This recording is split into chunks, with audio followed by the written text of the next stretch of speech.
Presiden Prabowo Subianto telah tiba di Bandara Internasional Sharm el-Sheikh di Mesir pada Senin waktu setempat.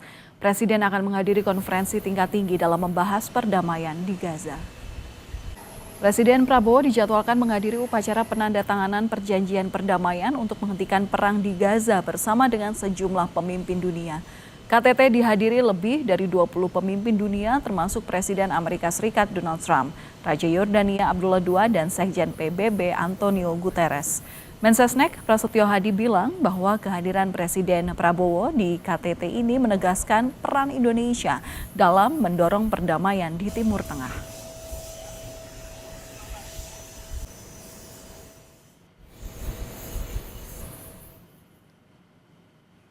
Presiden Amerika Serikat Donald Trump telah tiba di Mesir untuk menghadiri KTT Perdamaian Gaza. Lebih dari 20 pemimpin dunia hadir dalam konferensi ini.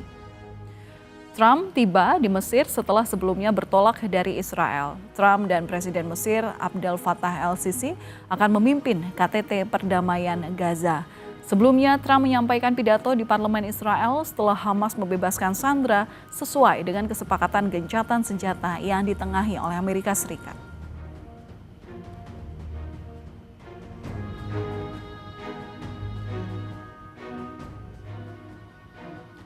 Dan saudara, untuk membahas mengenai KTT Perdamaian di Gaza yang digelar di Mesir ini, kita akan langsung berbincang dengan pengamat Timur Tengah, ada Bapak Mustafa Abdurrahman. Selamat malam, Prof. Salam sehat selalu. Selamat malam, Mbak Valen. Iya, Pak Mustafa, ini kalau melihat apa yang terjadi di antara Israel dan juga Palestina dengan fase pertama perdamaian, kesepakatan perdamaian ini seperti apa melihatnya? Ya, saya lihat fase pertama sukses besar ya. Jadi gencatan senjata yang dimulai sejak Jumat malam ya sampai hari Senin ini sudah 4 hari ya.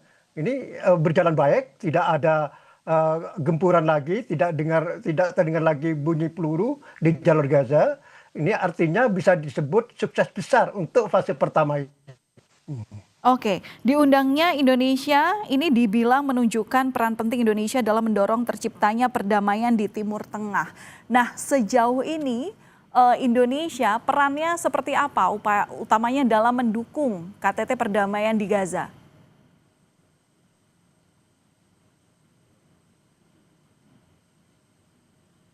Betul ya, dengan diundangnya Presiden Prabowo hadiri KTT perdamaian di kota Sharm el-Sheikh hari ini menunjukkan bahwa peran Indonesia, khususnya Presiden Prabowo, sudah mulai diperhitungkan di Timur Tengah.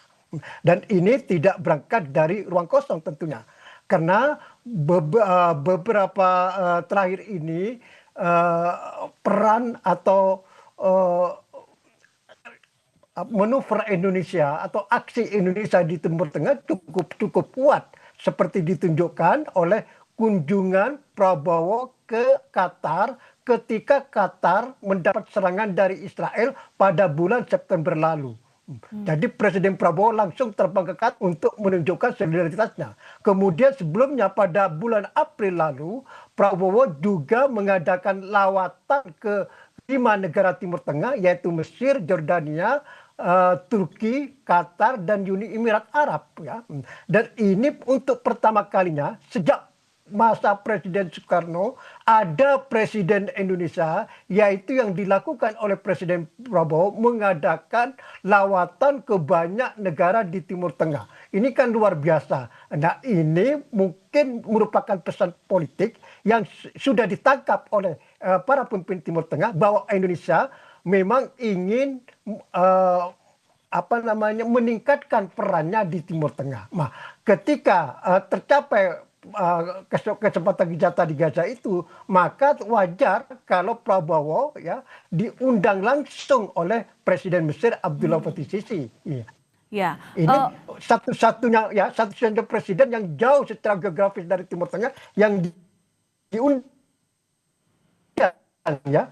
Presiden Perdana Menteri Malaysia tidak, kemudian Presiden Indonesia yang secara geografi jauh, tapi diundang khusus oleh Presiden Abdul Fattah el-Sisi. Ini menunjukkan bahwa peran Indonesia itu sudah diperhitungkan di Timur Tengah. Ya, tentu memanfaatkan momentum diplomasi ini harus dimanfaatkan betul oleh Presiden Prabowo Subianto. Pak Mustafa, apa yang tidak boleh luput dari Indonesia untuk mengupayakan perdamaian di Gaza? Ya, apa yang dilakukan Presiden Pak Prabowo ya sejak April lalu sampai sekarang ini sudah luar biasa. Oh, Dan sekarang ke 20.000 pasukan perdamaian. Nah, ini mungkin nanti yang akan terjadi pada fase kedua, tahan pasca perang Gaza kan. Nah, bagaimana pemerintahnya, kemudian juga bagaimana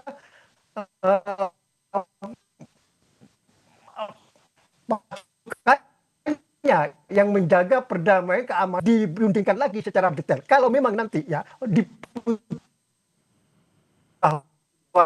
mekanisme untuk mewujudkan keamanan di jalur Gaza itu adalah akan menempatkan pasukan perdamaian PBB seperti yang terjadi di Lebanon Selatan pasca perang Hizbullah dan Israel pada tahun 2006 dan sampai sekarang itu terus bercokol, termasuk Indonesia juga terlibat dalam pasukan perdamaian di Lebanon Selatan. Nah, kalau mekanisme ini nanti diterapkan di Gaza, bahwa pasukan perdamaian nanti akan ditempatkan di perbatasan antara Israel dan jalur Gaza, maka Indonesia itu bisa berperan dalam pasukan perdamaian tersebut.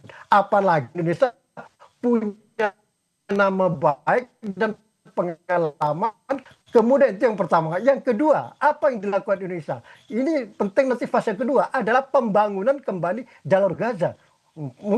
Pembangunan jalur Gaza ini biayanya ini cukup fantastis ya, 53 miliar. Di sini mungkin Indonesia bisa ikut berperan ya.